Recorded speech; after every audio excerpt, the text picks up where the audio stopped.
So, fan theories. While they're still around today, the most famous ones receive a lot of hate. On the one hand, I can understand why. A lot of them are, this guy's Mephisto, or it was all in the main character's head, or the movie is actually an allegory for something edgy. But on the other hand, some theories are actually well thought out and on rare occasions turn out to be true. So today, I will give these theories a chance. We're gonna go through a bunch of fan theories and grade them based on plausibility and creativity. All of these theories will be a part of the Saw franchise. If you've been on this channel long enough, you probably already know what Saw is. A franchise about a self-righteous serial killer nicknamed Jigsaw attempting to rehabilitate people by putting them in a deadly game of survival. Thanks to its 20 years of lore, fans have come up with theories ranging from on point to fucking ridiculous. We are gonna try to avoid using creator interviews as evidence. Only in-movie evidence is allowed. For the most part. If a theory ends up being confirmed by a future movie, it will get a perfect score.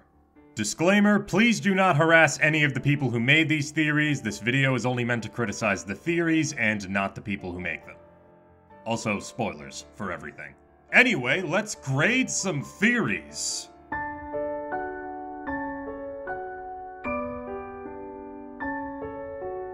Let's start with the most famous one. This theory, proposed by a deleted Reddit user from 12 years ago, states that Jigsaw is a grown-up Kevin McAllister from Home Alone.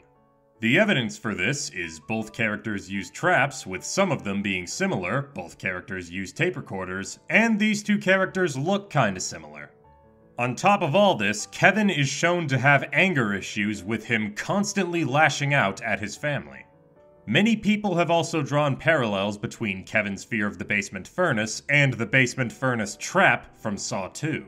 This theory gained so much popularity that Kevin's actor, Macaulay Culkin, and James Wan, the director of Saw 1, responded to it in interviews. I want to know if you've heard any of the conspiracy theories around Home Alone. What if people have said? There's so many like crazy things about it. Do you know what I'm talking about? There's, I've heard some. There's the that I'm Jigsaw. That Kevin McAllister grew up to be Jigsaw from Saw. No, and that's how he learned. I never heard that one. Yeah, no. yeah, I've heard that one. Now, evidence against this theory starts with a big-ass elephant in the room. Jigsaw's real name is John Kramer, not Kevin McAllister. While Kevin could have legally changed his name as an adult, I don't know how this wasn't mentioned at any point in the franchise, considering how deep of an investigation the FBI did into Jigsaw. On top of that, in Home Sweet Home Alone, an adult Buzz refers to an adult Kevin as Kevin and not Jigsaw, or John Kramer. When I was a kid, my family went on vacation. We forgot my little brother Kevin. Twice. He called in the 289 to mess with me. The idiot does it every year. Kevin also owns a home security company with his family name on it. I know for a fact that there is no forgotten child at that address. I was just there for a bogus home alarm call, okay? Guess what? The place had a McAllister home alarm system. Oh, gee, the coincidence? I don't think so. This scene also tells us that Kevin is still alive in the Home Alone universe. Since this phone's date matches up perfectly with December of 2021, which is the movie's release date, it's safe to assume that Home Sweet Home Alone takes place in 2021.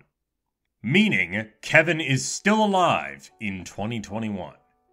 Jigsaw, on the other hand, is very, very dead in 2021, since he died all the way back in 2006. We know this is 2006 because of this fingerprint sheet. To add insult to injury, the coroner examining John's body says that he's 52. The subject's name is John Kramer, a 52-year-old male Caucasian. In Home Alone 2, which takes place in 1992, Kevin states that he's 10 years old. I'm 10 years old. Meaning, in 2006, he'd be 24, not 52. And a child being mad at their family doesn't mean they'll grow up to be a psychopath. We've all done bad things when we were 9. While I think this theory is creative, it's likely not true. But who knows? Maybe a future movie will bring Macaulay Culkin in and reveal that he's Jigsaw or an apprentice or something. It's not like the timeline wasn't already incomprehensible.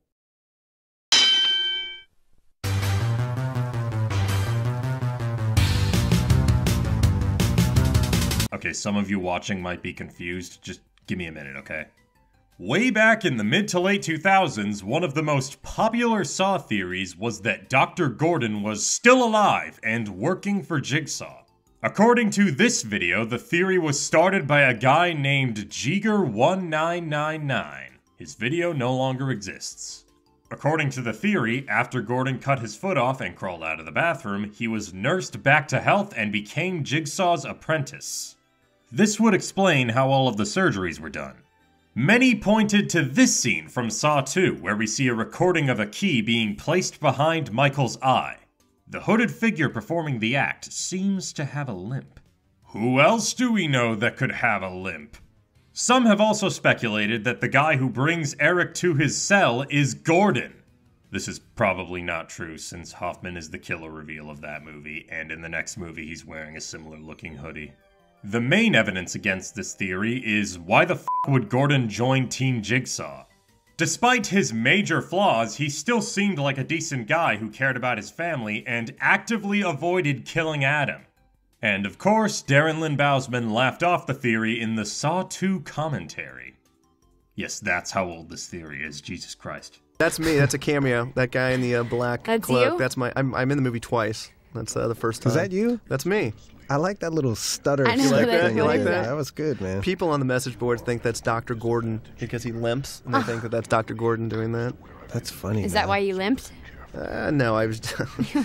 Were you trying to I be was like... trying to bring a little flavor into the role, so So yeah, this theory is probably not. Yeah, all of you watching probably already know this, but Saw 3D confirmed this theory. Gordon was the man behind the surgeries, he selected Lynn, and he's the one who's supposed to keep an eye on Jill. Doesn't make much sense, but as Dominic Toretto once said, It don't matter if you win by an inch or a mile. Winning's winning.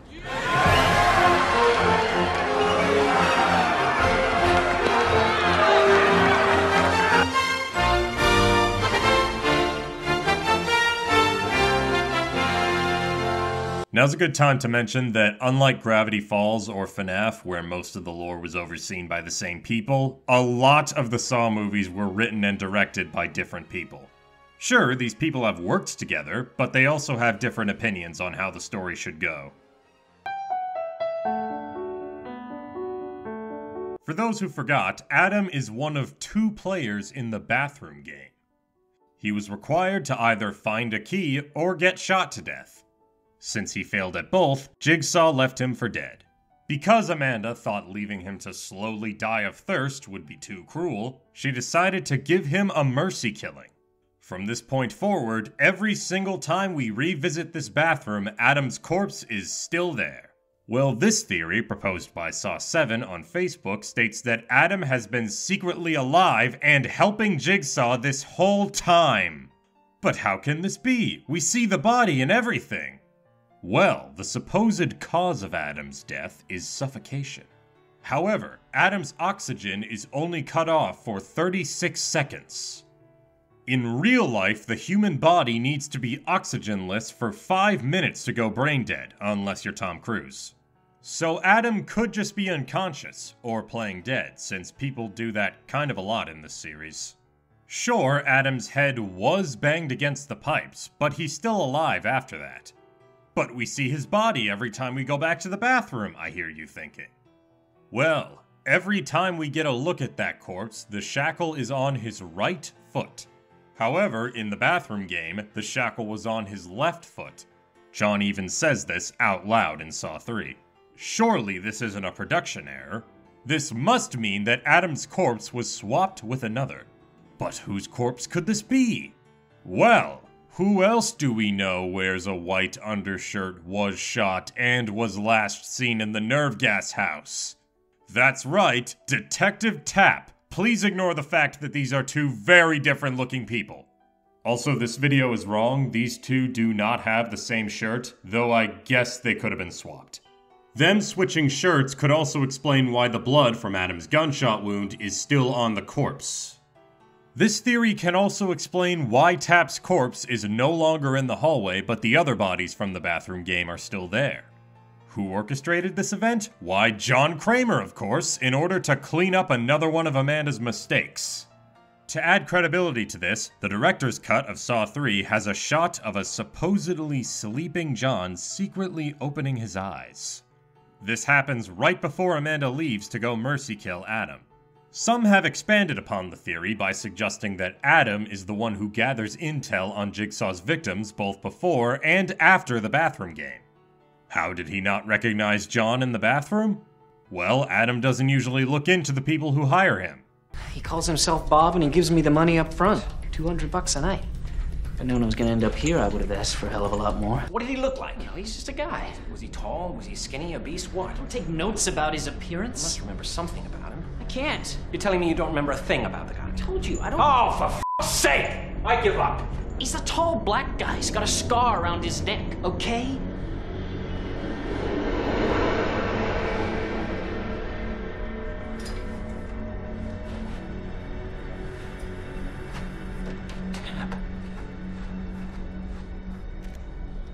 Detective Tap. Whoa. The guy who paid me to take these photos was not a cop. Despite this theory probably not being true, I kinda like it. The idea of Jigsaw punishing Adam for doing the thing that he pays him to do really goes to show how much of a hypocrite he is. Though if this theory is true, it means that the games aren't canon. There was also speculation that Saw 10 would confirm that Adam is alive since we go back to the bathroom in the trailer, but that didn't happen. That scene being in the bathroom is kinda just for fan service.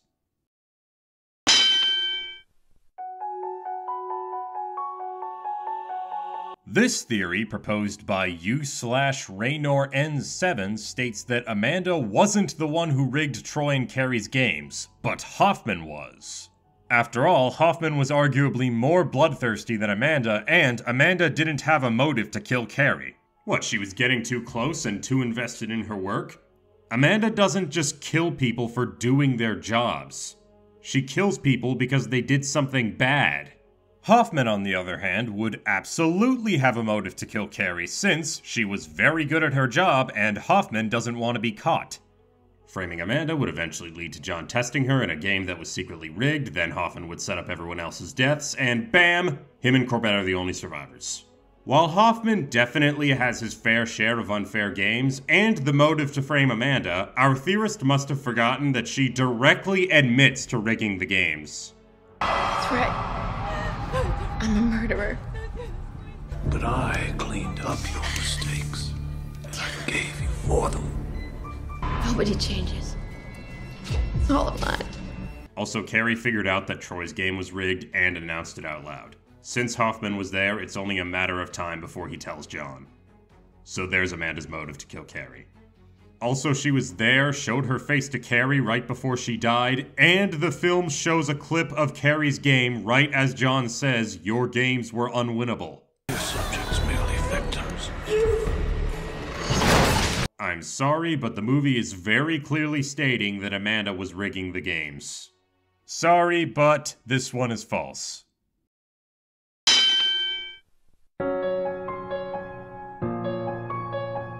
So you know how one of the inciting incidents of this entire franchise is John Kramer getting an inoperable brain tumor? Well, this theory proposed by u/DNGay suggests that the reason for John's murderous tendencies is the brain tumor. After all, brain tumors can affect your behavior. So yeah, I like this theory. Probably not the intention, but I wouldn't mind someone viewing this as their headcanon.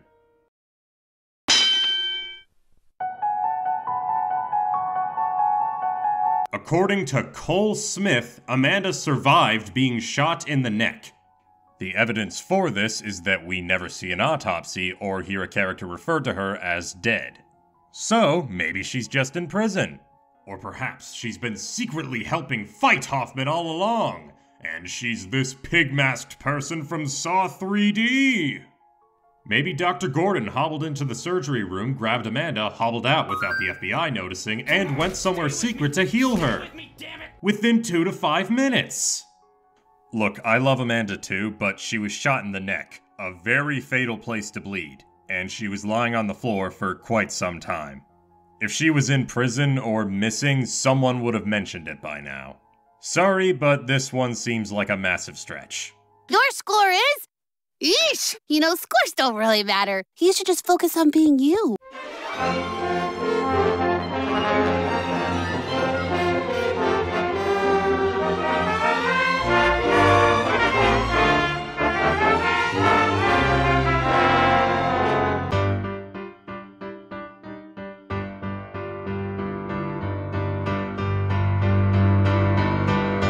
So remember these two guys in pig masks who helped Gordon apprehend Hoffman? The film itself never reveals who they are, though according to the director's commentary, they're Brad and Ryan from the opening. And there was another tidbit about how these two gentlemen, Brad and Ryan, were also going to play a part in the end. And in fact, there's one scene that exists where Hoffman is injected in the neck outside of his safe house by 3 people in pig masks. Right. We see one mask come off, and it's revealed to be Dr. Gordon. The other 2 gentlemen were supposed to be Brad and Ryan. Well, it is them, but they just don't. They just don't. It is a secret, I guess. Well, not really a secret, but I think we just cut out of the scene without it showing them. But since most of these films are made by different people with different views on the story, you/Glad Employer Always believes he discovered the true identity of these 2. Logan Nelson, the killer from Jigsaw, and William Emerson, the killer from Spiral. The evidence for this theory is that Logan was revealed to have been working with Jigsaw since the very beginning. While William didn't say he worked with Jigsaw, it's not unbelievable that he would, considering he believes in Jigsaw's philosophy. Except it actually is, because William was a preteen during the events of Saw 1 through 7. How do I know this? Well, allow CZ's World to explain the timeline. Carrie's life is cut short in the Angel Trap on April 24th, 2006, 4 days before she's discovered during the events of Saw 3 and 4. Carrie was gone for 4 days. Which means that it's April 28th when she is finally discovered. This date was one of the trickiest to determine, because at the end of Saw 4, we find out that the 3rd and 4th movies took place simultaneously. These will be known as the Gideon Games, because the conclusion of both games takes place at Gideon Meatpacking Plant. And in the 4th movie, there's a forensics report matching Officer Daniel Riggs' fingerprints to a bullet found at the crime scene that day. The report is labeled April 28th, and this would be an anchor point for a lot of events. We later see Hoffman looking at evidence bags containing Strom's cell phone and the pen he used to poke the hole in his neck. Those give us a month and a day when the evidence was collected, May 7th, and the day that the evidence was moved to storage, which appears to be July 7th. After luring Strom into a trap, the glass coffin trap, Strom fails to follow directions and gets crushed by the collapsing room while Hoffman is carried to safety. That is where Saw 5 ends, and Saw 6 begins, but timeline-wise, we're staying right here in July 2006. Saw 6 would take place less than a week later. Just this past week, a new so-called game was discovered with grisly results. If that's not enough proof for you, consider the fact that Hoffman retrieves Strom's hand and uses it to place fingerprints at various crime scenes, like the next trap, the Pound of Flesh trap. If it were any longer than a week later, the hand would already be starting to decompose. Finally, after spending 4 straight movies in 2006, there is another time skip. Hoffman goes into hiding for 8 months, not emerging again until March 2007. This date is a little easier to figure out. During the hunt for Hoffman, one of the police computers displays an email with the date March 12, 2007. In 2009, on the south side of the city, a new Metro Police detective named Zeke Banks was partnered with Officer Peter Dunleavy. Under a policy called Article 8, cops had the power to do essentially whatever they wanted in the name of stopping crime, which led to a lot of corruption in the force. One day, Dunleavy shot a witness who was planning to testify against another officer just to keep him quiet. The victim's son, William Emerson, witnessed the crime and came to praise Zeke when he did the right thing by reporting Dunleavy to Internal Affairs. I'm putting this in 2009 because it's 12 years before the main events of Spiral in 2021. It's been 12 years. Yes, 12 fucking years. 12 years ago, I turn in a dirty cop. I get a medal for it. Big fucking deal. Well, at one point, the son, William Emerson, says it's 15 years. I've been loyal to you since the first day we met, 15 years ago. The day your partner killed my father. So it looks like another error there, but I'm going to assume it's 12 years because that's said more often, and also 15 years doesn't make sense. That would put the Dunleavy incident in 2006, and we never saw any of those characters during the Saw saga. Hoffman even claimed that he was the last one left at one point. William Emerson, the boy who watched his father fall to the corrupt police force, was grown up and wanted revenge.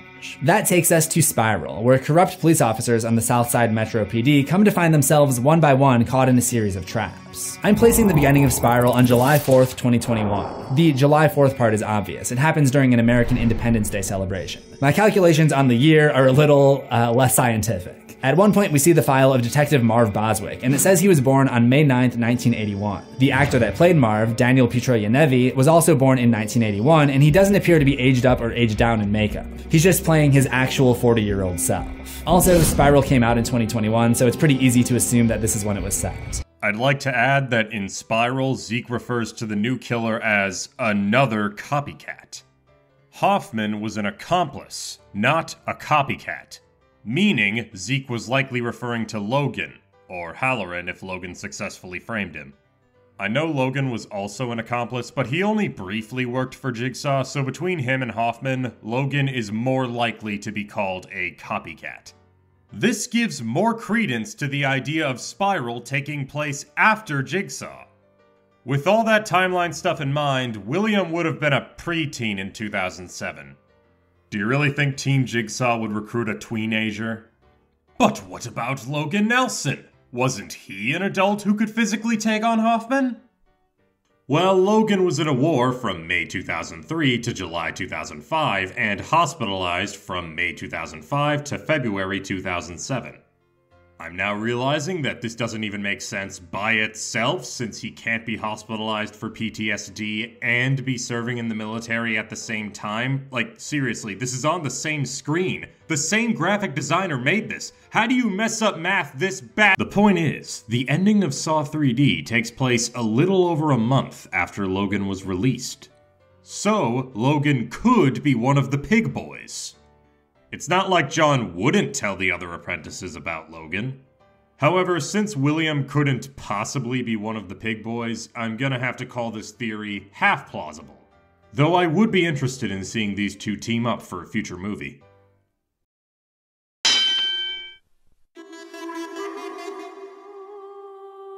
I figured I should put in a theory related to the newest movie. According to u/John Maple 007, Carlos, the boy John befriends in Saw 10, grew up to be William Emerson from Spiral. The theory states that after Jigsaw gave him the cash, Carlos used it to get him and his father into the USA and changed their names. This would put William idolizing Jigsaw in a completely new context. Plus, the age roughly matches up. We're never actually told how old Carlos is, but he looks like he could be 7 or 8. Keep in mind this movie takes place in 2005, and William Emerson was 12 in 2009-ish. I'm dreaming about this since I was 12 years old. While I think this is an interesting idea, these two kids do not look anything alike. Carlos's father adds another crack in this theory. We see him in Saw 10. That's Carlos, our local football star. His father is a caretaker. Despite his face being obscured in a way that seems almost intentional, he doesn't quite look like Charlie Emerson. Maybe a future movie will go, "F it, these are the same characters, we don't care." Or this guy died in between movies and Charlie Emerson adopted Carlos. As of right now, I'm calling this theory decent if you ignore faces. Though I wouldn't be surprised if Carlos returns in a future movie, either for Jigsaw or against him.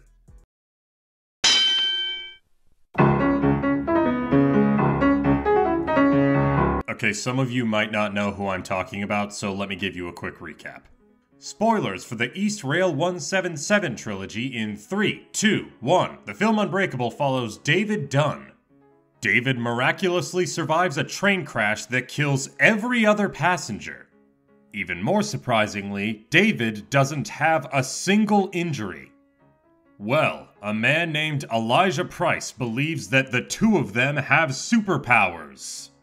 David is indestructible and can touch people to read their minds, and Elijah Price will break his bones from a tap on the shoulder. He's also really smart. The fragility is how he got the nickname Mr. Glass. At the end of the movie, we find out that Mr. Glass was the one who caused the train crash and that he's been causing disasters just like it for years just to find someone like David Dunn. In the third film of the trilogy, Glass, we find out that Elijah Price's second power is awakening superpowers. He did this to David Dunn and Kevin Wendell Crumb with the train crash. Who's he? He's not important! What is important is that a theory proposed by Real Talk states that one of the accidents caused by Mr. Glass indirectly created Jigsaw. What is John's power? Being able to anticipate people's actions. But he says there's always two kinds. There's the soldier villain, who fights the hero with his hands. And then there's the real threat, the brilliant and evil arch-enemy, who fights the hero with his mind. If you're good at anticipating the human mind, it leaves nothing to chance. Real Talk doesn't specify how Mr. Glass created Jigsaw, so we'll have to go over the possibilities. Now you might be thinking, wait a minute, Mr. Glass is played by Samuel L. Jackson, and he plays Marcus Banks in Spiral. These two characters can't be twin brothers because we see the birth of Mr. Glass and there's only one baby. So what's the deal? Some people look similar, okay? So, did Mr. Glass cause John to lose his child? Unlikely, since what caused it was Amanda and Cecil wanting drugs that they already knew were there. I doubt Mr. Glass rolled up to them and was like, "Hey, I heard there were some drugs in that clinic," with the hope of Cecil accidentally slamming the door into Jill's stomach, causing a miscarriage. Even somebody with superpowered brains wouldn't be able to predict something that unlikely. I guess Mr. Glass could have destroyed a different hospital where they normally steal drugs, causing them to go to the clinic instead. He probably destroyed it for reasons that weren't related to John at all. Well, maybe he caused the car crash. I had literally driven myself to suicide, and I had failed. Yeah, even if John is lying for some reason, why would Mr. Glass crash one individual car? When David saw all of Elijah's crimes, he was shown he caused accidents that would kill hundreds of people, not just one. Okay, maybe Mr. Glass caused a pileup. Why wouldn't John mention that? But what about John's cancer diagnosis? Well, cancer is caused by changes in DNA related to genes or someone's environment, so Mr. Glass couldn't have done that. Though I guess Mr. Glass could have caused a radiation accident that John was caught in. Another explanation could be related to Logan. In Jigsaw, we find out that Logan accidentally switched John's x-rays with another patient named Alex Rubin. This prevented John's cancer from being diagnosed at a state where it could be treated. Could Mr. Glass have indirectly caused this? Well, maybe. I guess Logan could have been dazed after miraculously surviving an accident caused by Mr. Glass, or witnessing an accident caused by Mr. Glass. You know what? This theory won me over. I managed to find multiple ways to make it plausible. Plus, I like the idea that in Elijah's quest to find a hero, he accidentally created one of the most infamous villains in history. Real talk, I'm giving you a good grade.